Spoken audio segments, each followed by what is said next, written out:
Friends, GST act के अंतर्गत बड़ी राहत दी गई है और लेट फीस को वेव किया गया है, जिसके बारे में कि हम इस न्यूज़ में डिटेल में डिस्कशन करेंगे।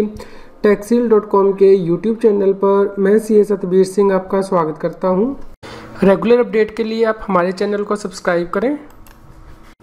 नोटिफिकेशन बेल को प्रेस करना ना भूलें ताकि जैसे ही हम कोई नया अपडेट डालें आपके पास इमीडिएटली यह अपडेट पहुँच जाए।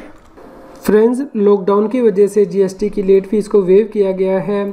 फ्रेंड्स, जीएसटी 1 की लेट फीस को वेव किया गया है और जीएसटी 3B की लेट फीस को वेव किया गया है। जीएसटी 1 आउटवर्ड सप्लाई की रिटर्न है जो कि व्यक्ति को फाइल करनी होती है जीएसटी पोर्टल पर, और जीएसटी 3B के द्वारा वो अपना टैक्स जीएसटी पोर्टल पर पे करता है। फ्रेंड्स, किन टैक्स पेयर के लिए ये वेवर दिया गया है और किस पीरियड के लिए दिया गया है उसे हम डिटेल में डिस्कस करेंगे। फ्रेंड्स, जीएसटी 1 की लेट फीस को वेव किया गया है। इस केस में क्वार्टरली रिटर्न फाइलर के लिए भी वेव किया गया है और मंथली रिटर्न फाइलर के लिए भी वेव किया गया है। फ्रेंड्स, जो व्यक्ति जीएसटी की क्वार्टरली रिटर्न फाइल करता है उसे जनवरी से मार्च 2020 के लिए जीएसटी 1 को फाइल करना होता है। यदि वो ये रिटर्न अब 30 जून 2020 तक भी फाइल कर देगा तो उस केस में कोई लेट फीस नहीं लगेगी। इसी प्रकार यदि कोई व्यक्ति मंथली रिटर्न को फाइल करता है मार्च 2020 के पीरियड के लिए या अप्रैल 2020 के पीरियड के लिए या फिर मई 2020 के पीरियड के लिए जीएसटी 1 को, तो उस केस में फ्रेंड्स वो 30 जून 2020 तक अपनी जीएसटी 1 को फाइल कर सकता है और उसे कोई लेट फीस देने की आवश्यकता नहीं है। फ्रेंड्स, तो क्या ये कहा जा सकता है कि जीएसटी 1 की ड्यू डेट को एक्सटेंड किया गया है फरवरी, मार्च और अप्रैल 2020 के लिए? इसके लिए सीबीआईसी ने क्लैरिफाई किया है कि सिर्फ लेट फीस को वेव किया गया है, यानी कि यदि आप डिले से जीएसटी 1 को फाइल करेंगे टैक्स पीरियड मार्च, अप्रैल या मई 2020 के लिए, यदि कोई व्यक्ति मंथली रिटर्न फाइल करता है या यदि क्वार्टरली रिटर्न फाइल करता है तो 31 मार्च 2020 के क्वार्टर के लिए, यानी कि जनवरी, फरवरी, मार्च 2020 के क्वार्टर के लिए वो अपनी जीएसटी 1 30 जून 2020 तक फाइल कर सकता है। यदि वो इस डेट तक फाइल कर देता है तो कोई लेट फीस नहीं लगेगी। फ्रेंड्स, यदि कोई व्यक्ति 30 जून तक भी अपनी जीएसटी 1 को फाइल नहीं करेगा तो उसे लेट फीस पे करनी ही होगी, क्योंकि यदि नील रिटर्न होती है जिसमें कि वो कोई टैक्सेबल सप्लाई नहीं दिखाता है या यदि उसकी टैक्सेबल रिटर्न है जिसमें कि वो टैक्सेबल सप्लाई दिखाता है तो उसके बेसिस पर उसकी लेट फीस डिटरमिन की जाती है, यानी कि 20 rupees per day, 10 rupees under CGST and 10 rupees under SGST act, या फिर यदि वो टैक्सेबल रिटर्न दिखाता है तो 50 रुपीज़ पर डे, यानी कि 25 rupees under CGST act and 25 rupees under SGST act.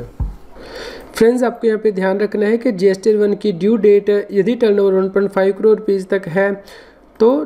अलग है, और यदि टर्नओवर 1.5 करोड़ रुपीज़ से ज़्यादा है तो उस केस में ड्यू डेट अलग है। फ्रेंड्स, जनवरी से मार्च 2020 के लिए यदि टर्नओवर 1.5 करोड़ रुपीज़ तक है व्यक्ति की तो उस केस में उसे रिटर्न 30 अप्रैल 2020 तक फाइल करनी है। लेकिन अब वो यदि जीएसटी 1 को 30 जून 2020 तक भी फाइल कर देगा तो उसे कोई लेट फीस नहीं पे करनी है। लेकिन यदि वो 30 जून 2020 तक रिटर्न को फाइल नहीं करता है तो उस केस में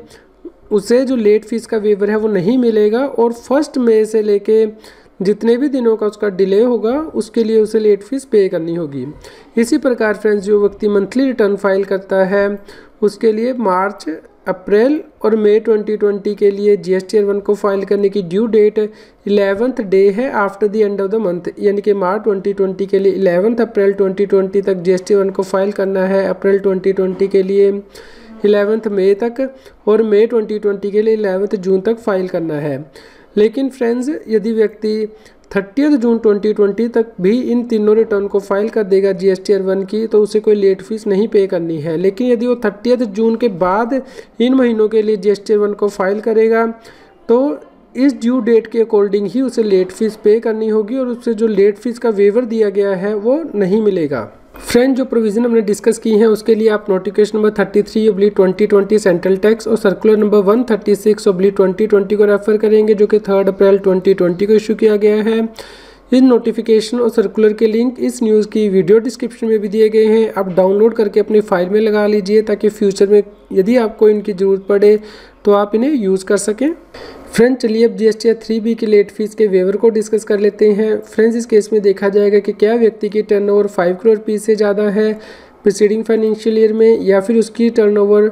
1.5 करोड़ रुपीज़ से ज़्यादा है लेकिन 5 करोड़ रुपीज़ तक है प्रीसीडिंग फाइनेंशियल ईयर में, या फिर उसकी टर्नओवर 1.5 करोड़ रुपीज़ से नीचे है प्रीसीडिंग फाइनेंशियल ईयर में। इसके अकॉर्डिंग फ्रेंड्स उसे जीएसटी 3B को फाइल करना है और उसके ऊपर ही उसकी लेट फीस भी डिपेंडेंट रहेगी। फ्रेंड चलिए पहला केस डिस्कस करते हैं, यानी कि जहाँ पे टर्नओवर 5 करोड़ रुपीस से ज़्यादा है प्रीसीडिंग फाइनेंशियल ईयर में, उस केस में यदि व्यक्ति फरवरी 2020, मार्च 2020 और अप्रैल 2020 के टैक्स पीरियड के लिए अपनी GST 3B को 24 जून 2020 तक या उससे पहले फाइल कर देगा तो उसे कोई लेट फीस नहीं पे करनी है। फ्रेंड्स अब हम दूसरा केस डिस्कस करते हैं, यानी कि यदि टर्नओवर व्यक्ति की 1.5 करोड़ रुपीस से ज़्यादा है लेकिन 5 करोड़ रुपीस तक है प्रीसीडिंग फाइनेंशियल ईयर में, तो उस केस में उसे फरवरी 2020 और मार्च 2020 के टैक्स पीरियड के लिए अपनी GST 3B को 29 जून 2020 तक या उससे पहले फाइल करना है, तो उसे कोई लेट फीस नहीं पे करनी है। फ्रेंड्स अप्रैल 2020 के टैक्स पीरियड के लिए व्यक्ति को अपनी GST 3B को 30 जून 2020 तक या उससे पहले फाइल करना है, तो उसके ऊपर कोई लेट फीस नहीं लगेगी।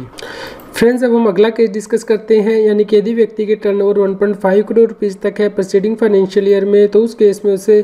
फरवरी 2020 के टैक्स पीरियड के लिए अपनी GST 3B 30 जून 2020 तक या उससे पहले फाइल करनी है, तो कोई लेट फीस नहीं लगेगी। और मार्च 2020 के टैक्स पीरियड के लिए उसे अपनी GST 3B को 3 जुलाई 2020 तक या उससे पहले फाइल करना है, तो उसे कोई लेट फीस नहीं लगेगी। और अप्रैल 2020 के टैक्स पीरियड के लिए उसे अपनी GST 3B को 6 जुलाई 2020 तक या उससे पहले फाइल करना है, तो उसे कोई लेट फीस नहीं लगेगी। फ्रेंड्स यहाँ पे आपके लिए जानना जरूरी है कि GST 3B की ड्यू डेट को एक्सटेंड नहीं किया गया है किसी भी नोटिफिकेशन के द्वारा। फरवरी, मार्च और अप्रैल 2020 के लिए GST एक्ट के अंतर्गत लेट फीस नहीं लगेगी, इसके लिए नोटिफिकेशन निकाला गया है। फ्रेंड्स CBIC के द्वारा क्लैरिफाई किया गया है कि यदि जो ड्यू डेट हम डिस्कस की है GST 3B की, उन डेट तक व्यक्ति अपनी GST 3B को फाइल नहीं करेगा, तो उस केस में उसे लेट फीस का वेवर नहीं मिलेगा और उसे रेगुलर लेट फीस तो पे करनी ही होगी, इसके साथ ही उसे पेनल्टी भी पे करनी होगी। फ्रेंड्स चलिए डिस्कस करते हैं GST 3B की लेट फीस क्या है। फ्रेंड्स इस केस में भी देखा जाएगा क्या व्यक्ति की नील रिटर्न है, यानी कि उसकी कोई टैक्स लायबिलिटी नहीं बनती है या वो अपनी रिटर्न में टैक्स दिखा रहा है। यदि फ्रेंड्स व्यक्ति की नील रिटर्न है तो उसे 20 रुपीज़ पर डे के अकॉर्डिंग लेट फीस पे करनी होती है, यानी कि 10 rupees under CGST act and 10 rupees under SGST act. Friends यदि टैक्सेबल रिटर्न है तो उस केस में 50 रुपीज़ पर डे की लेट फीस व्यक्ति को पे करनी होती है, यानी कि 25 rupees under CGST act and 25 rupees under SGST act. Friends अब आपको GST 3B की ड्यू डेट को समझना जरूरी है। फरवरी, मार्च और अप्रैल 2020 के लिए ये इस बात पे डिपेंड करेगी कि यदि व्यक्ति की टर्नओवर 5 करोड़ रुपीस से ज़्यादा है प्रीसीडिंग फाइनेंशियल ईयर में, तो उस केस में उसे मंथ खत्म होने के बाद 20th डे तक अपनी GST 3B को फाइल करना है। जैसे कि फरवरी 2020 के लिए उसे GST 3B को फाइल करना है 20th मार्च 2020, मार्च 2020 के लिए 20th अप्रैल 2020 और अप्रैल 2020 के लिए 20th मई 2020 तक। लेकिन यदि फ्रेंड्स व्यक्ति की टर्नओवर 5 करोड़ रुपीस तक ही है प्रीसीडिंग फाइनेंशियल ईयर में और उसका principal place of business category 1 state में है, तो उसे GST 3B को 22nd डे के अंदर फाइल करना है after the end of the month, यानी कि फरवरी 2020 के लिए 22 मार्च 2020, मार्च 2020 के लिए 22 अप्रैल 2020 और अप्रैल 2020 के लिए 22 मई 2020।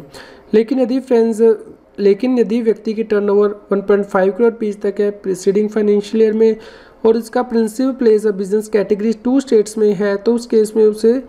GST 3B को फाइल करना है 24th डे के अंदर after the end of the month, यानी कि फरवरी 2020 के लिए 24 मार्च 2020, मार्च 2020 के लिए 24 अप्रैल 2020 और अप्रैल 2020 के लिए 24 मई 2020। फ्रेंड चलिए डिस्कस कर लेते हैं कि कैटेगरी 1 स्टेट में कौन से स्टेट्स आते हैं और कैटेगरी 2 स्टेट्स में कौन से स्टेट्स आते हैं। फ्रेंड्स कैटेगरी 1 स्टेट में वो स्टेट आते हैं जहां पे कि एग्रीगेट टर्नओवर व्यक्ति की 5 करोड़ रुपीस तक है और जिसका कि principal place of business Chhattisgarh, Madhya Pradesh, Gujarat, Maharashtra, Karnataka, Goa, Kerala, Tamil Nadu, Telangana, Andhra Pradesh, union territory of Daman and Diu, Dadra Nagar Haveli, Puducherry, Andaman Nicobar island, Lakshadweep में है। उन्हें अपनी GST 3B return 22nd day के अंदर फाइल करनी होती है after the end of the month. Friends category 2 states में आते हैं Himachal Pradesh, Punjab, Uttarakhand, Haryana, Rajasthan, Uttar Pradesh, Bihar, Sikkim, Arunachal Pradesh, Nagaland, Manipur, Mizoram, Tripura, Meghalaya, Assam, West Bengal, Jharkhand, Orissa, UT, Jammu and Kashmir, Ladakh, Chandigarh, Delhi, जहाँ पे कि GST 3B को 24 डेज़ के अंदर फाइल करना होता है after the end of the month. इस प्रकार फ्रेंड्स जो GST 3B की हमने डेट डिस्कस की है, उस डेट तक यदि व्यक्ति अपनी रिटर्न को नहीं फाइल करेगा फरवरी, मार्च और अप्रैल 2020 के लिए, तो उस केस में उसे जो लेट फीस का वेवर दिया गया है वो नहीं मिलेगा। और उस केस में जो लेट फीस कैलकुलेट की जाएगी वो after the due date calculate की जाएगी। यानी कि मान लीजिए व्यक्ति की टर्नओवर 5 करोड़ रुपये से ज़्यादा है, तो उस केस में 20th day after the end of the month के बाद से उसकी लेट फीस कैलकुलेट की जाएगी, जब तक कि व्यक्ति अपनी रिटर्न फाइल नहीं कर देता। इसके लिए फ्रेंड्स आप नोटिफिकेशन नंबर 32/2020 रेफर कर सकते हैं और सर्कुलर नंबर 136/2020 जिनका लिंक इस न्यूज़ की वीडियो डिस्क्रिप्शन में भी दिया गया है। फ्रेंड्स ये जो डेट एक्सटेंड की गई है, यदि इसमें व्यक्ति अपना टैक्स पे कर देता है, क्या उसे इंटरेस्ट भी पे करना होगा, इसके लिए अलग से प्रोविज़न दी गई है कि यदि टर्नओवर व्यक्ति की 5 करोड़ रुपये से ज़्यादा है तो उस केस में उसे कोई इंटरेस्ट नहीं पे करना। यदि वो 15 दिनों के अंदर जो ड्यू डेट हमने डिस्कस की है उसके अंदर अपने टैक्स को पे कर देता है, यदि वो 15 दिन के अंदर पे नहीं करेगा ड्यू डेट के, तो उसे 9% के हिसाब से इंटरेस्ट भी देना है। लेकिन यदि टर्नओवर व्यक्ति की 5 करोड़ रुपये तक ही है तो उस केस में उसे कोई इंटरेस्ट नहीं देना है, यदि वो इन ड्यू डेट के अकॉर्डिंग अपनी रिटर्न फाइल कर देता है। इसके साथ ही फ्रेंड्स आपको सेक्शन 125 को भी रेफर करना है CGST एक्ट के, जहाँ पे कि बताया गया है कि यदि व्यक्ति GST एक्ट और रूल की प्रोविज़न को कंप्लाई नहीं करेगा तो 25,000 रुपये तक की पेनल्टी लगाई जा सकती है। सेंट्रल GST एक्ट के अंतर्गत इतनी ही पेनल्टी स्टेट GST एक्ट के अंतर्गत भी लगाई जा सकती है। इस प्रकार फ्रेंड्स यदि आप GST 3B को टाइम से फाइल नहीं करेंगे तो 50,000 रुपये तक की एक्स्ट्रा पेनल्टी GST ऑफिसर लगा सकता है। फ्रेंड्स आपको ये न्यूज़ कैसी लगी कृपया लाइक कीजिए और शेयर कीजिए ताकि अधिक से अधिक लोगों तक इसका बेनिफिट पहुंच सके और वो GST एक्ट के अंतर्गत कंप्लायंस कर पाएँ। फ्रेंड्स अब आप मेरे चैनल CS सतबीर सिंह की मेंबरशिप को ज्वाइन कर सकते हैं, जिससे कि जो एक्सक्लूसिव वीडियोज़ हैं सिर्फ मेंबर्स के लिए, income tax, GST, finance, extra पर उन्हें रेफ़र कर सकते हैं। फ्रेंड्स जिन लोगों ने CS सतबीर सिंह चैनल की मेंबरशिप ली है उनके लिए मेंबर्स ओनली वीडियो का लिंक इस न्यूज़ की वीडियो डिस्क्रिप्शन में भी दिया गया है और सेपरेट से प्लेलिस्ट भी दी गई है, आप वहां जाके ये वीडियो देख सकते हैं।